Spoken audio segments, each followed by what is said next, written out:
Brahmanath. Om.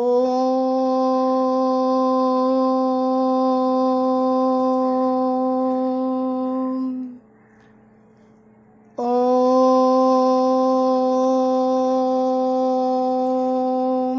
Shanti, Shanti, Shanti.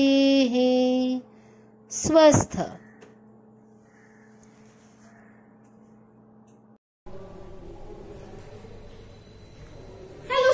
Welcome to the next class. Today we are going to begin with book 2 with the first chapter, 3 questions by Leo Tolstoy. Leo Tolstoy was born on 9 September 1828 and he died 1910. Was a Russian writer and primarily he wrote novels and short stories, and later in life he wrote plays and essays. He is our greatest novels of all time are War and Peace and Anna Karenina. So as the title or the heading of the chapter, it suggests about 3 questions. Let's see whether these 3 questions have some relevancy even today.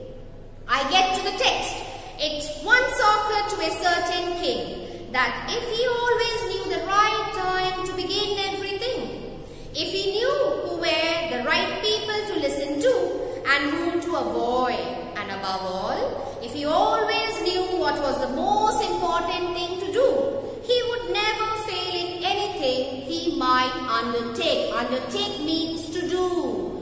So it once occurred to a king. 3 questions came in the mind of a king. And what were the 3 questions? That the right time to begin everything. What was the right time for every action? The second question, who were the most necessary people or important people? The third question, what was the most important occupation, work to do? And he thought that if he would get the answers to the 3 questions, then he would never fail in life in whatever he might undertake or do. And this thought having occurred to him, he had it proclaimed throughout his kingdom that he would give a great reward to anyone who would teach him what was the right time for every action and who were the most necessary people and how he might know what was the most important thing to do. So with these 3 questions or having these 3 questions in mind, he did officially or publicly announce it in his kingdom. Proclaim means to announce publicly or officially. So he announced these 3 questions publicly or officially in his kingdom. Not only that, he also added that a great reward would also be given who would teach him what was the right time for every action. Who gave the answer or the right time for every action.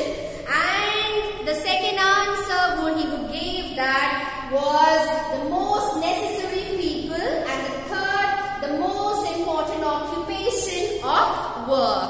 And he would really award, he would give reward to the person who would come and give him the answer to his 3 questions. He officially, the king having these 3 questions, he officially declared or publicly declared these 3 questions in his kingdom. And learned men came to the king, but they all answered his questions differently. Many people, learned people, people who are filled with wisdom, came to his kingdom, came to him, and they gave answers, but all the answers were different from each other. The king, let's see what were the answers.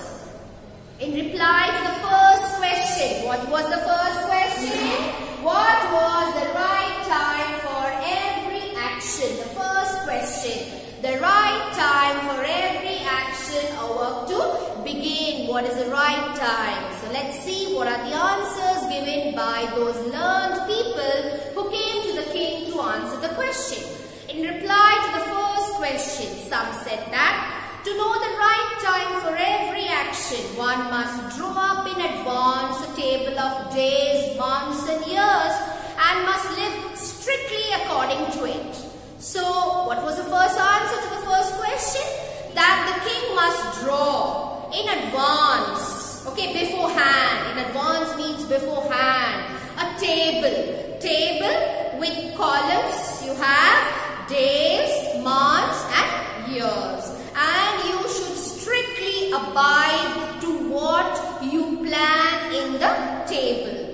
Only thus, said they, could everything be done at its proper time. So if you strictly follow the timetable that you prepared for your days, months and years, and you abide by it, you follow that strictly, then only you can do, or you will be doing everything at its proper time. Others declared that it was impossible to decide beforehand the right time for every action. Obviously, how can you plan for tomorrow? How can you plan for the coming month? How can you plan for the whole year? That's highly impossible, and it sounds quite uneasy, having no worth at all when we do not know what is to happen, because we all know that future is uncertain. It cannot be talked about today. It cannot be learned about today. It's uncertain. We do not know what's to happen. How can we plan in advance and make a table for days, months and years? So others declared that it was impossible to decide beforehand, okay, pre-hand, the right time for every action. But that not letting oneself be absorbed in ideal pastimes. Absorbed means to get completely involved.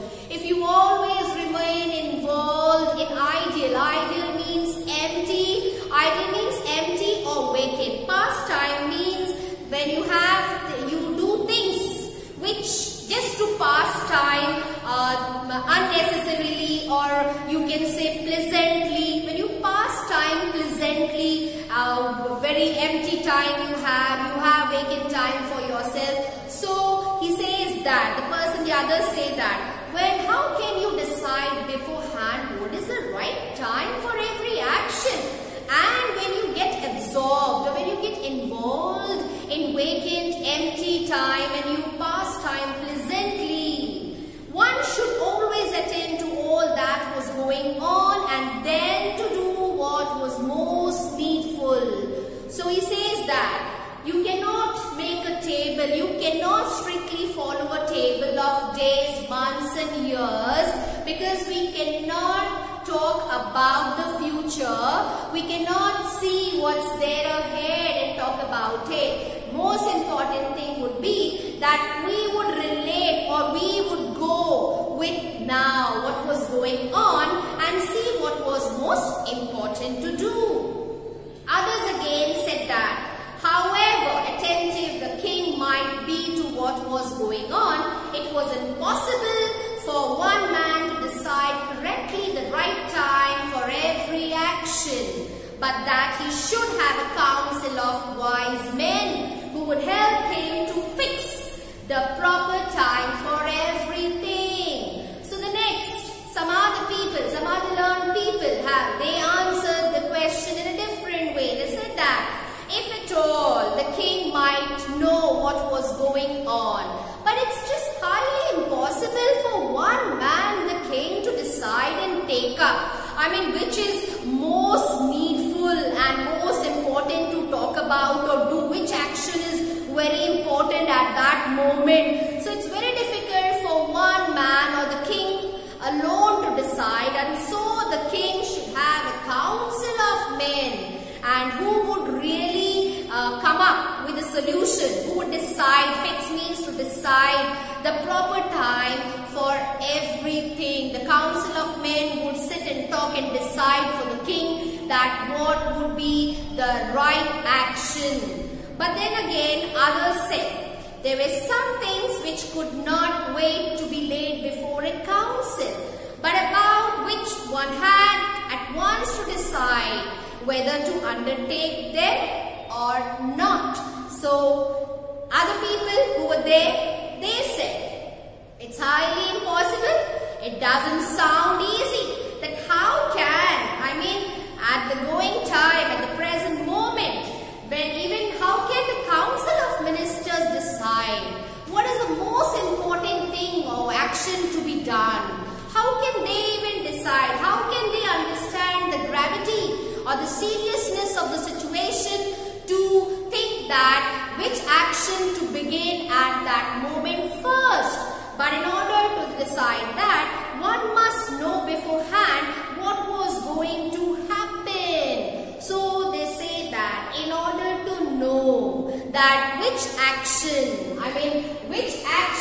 at that time was the right action to take up, the Council of Ministers even needed to know beforehand that what they had to know beforehand that what was going to happen. What was going to happen, they also should know about it to decide the right time or the right action.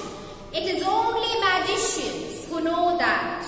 And therefore, in order to know the right time for every action, one must consult magicians. So what was the third party's decision? They said that to know what was going to happen, it was very important for the magicians to come in the picture, because only the magicians could say by making magic or doing magic that what was going to happen. So according to them, the magicians should be consulted. Equally various were the answers to the second question. What was the second question? Who were the most necessary people? Was the second question, the most necessary people? Let's see what were the answers. Some said the people the king most needed were his counselors. Others, the priests. Others, the doctors. While some said the warriors were the most necessary. So to the question, second question, who were the most necessary people?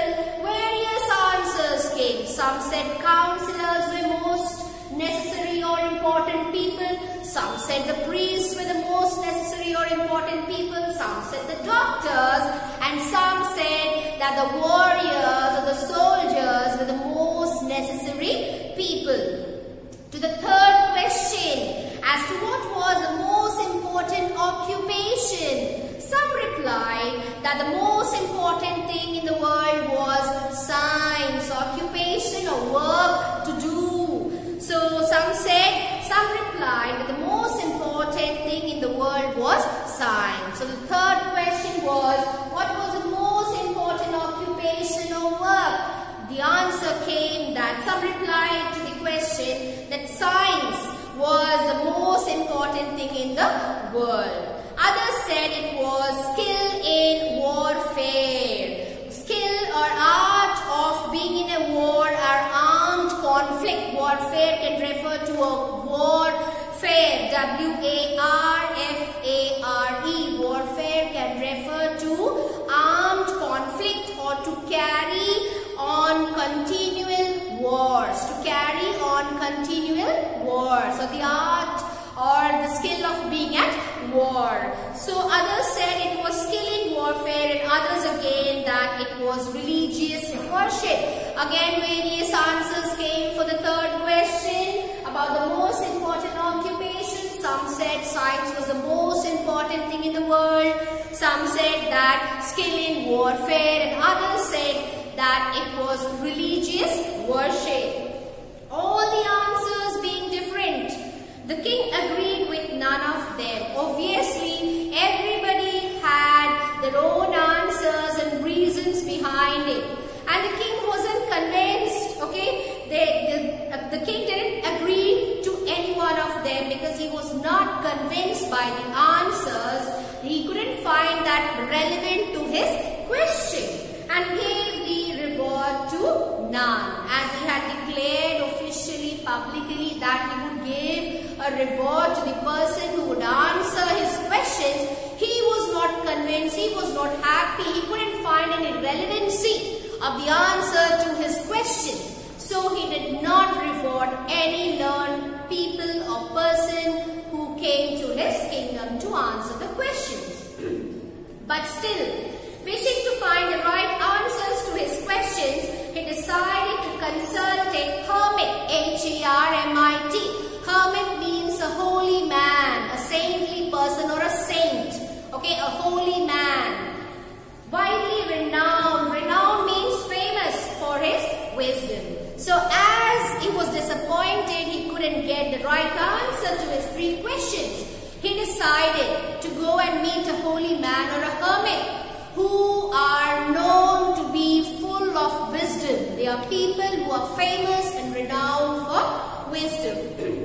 So with this, we have ended up Unit 1. Let's just memorize and talk about the 3 questions. In brief, what did we discuss? In this unit, it so happened, we learned that a king had 3 questions. And what were the 3 questions? What was the right time for every action? The second question, who were the most necessary people? The third question, what was the most important occupation or work? And as he wanted the answers to these 3 questions, he officially or publicly declared in his kingdom, whoever would give him satisfied answer, he would give reward or award to the person. And learned people came to his kingdom. And various were the answers. Okay, answers were all different from each other. To the first question, what was the right time for every action? Some say that the king should make a table, draw up in advance a table of days, months and years. And others say, and so that he could do everything at the right time as he wanted, the right time for every action. He would work it out if he would make a table mentioning days, months and years. Others said that it was really not worthy or it wouldn't work because you would always be in your idle pastime, and how could you decide everything in advance? So then he thought, attended to all that was going on, then to do what was most needful. You need to know what are the things that are going on and then pick up the one which was most important or needful to act upon. And so they said that council of men helped him fix the proper time. So the next batch of people, they said that the king alone couldn't decide that what was the right time for every action. Although he would know what were the things going on, how would he pick up the most needful action or the most important action at that time? So he, as a king alone, couldn't do it. He needed council of men to help him fix or do or help him out with the proper time of the action. Next, some other people said that how could the council of men even decide? That how could they know beforehand what was most important among them all? And so they suggested that only magicians know beforehand what was going to happen. So they wanted that the king should, or the council of men should consult magicians, so that magicians could do magic and they could tell beforehand that what was going to happen. With the second question, who were the most necessary people? Various were the answers. Some said counselors, some said priests, some said doctors, and the others said warriors or the soldiers were the most necessary people. With the third question, what was the most important occupation? Same thing happened. There were different answers to this question. What were they? Some said that it was science which was most important in the world. Some said skill in warfare or being at war, skill of being at war or armed conflict or a continual war. Some others said that religious worship or being close to God, offering your praise, being religious worship is the most important occupation or work to be done. So with this we have completed Unit 1. We will go to Unit 2 in our next video. Thank you.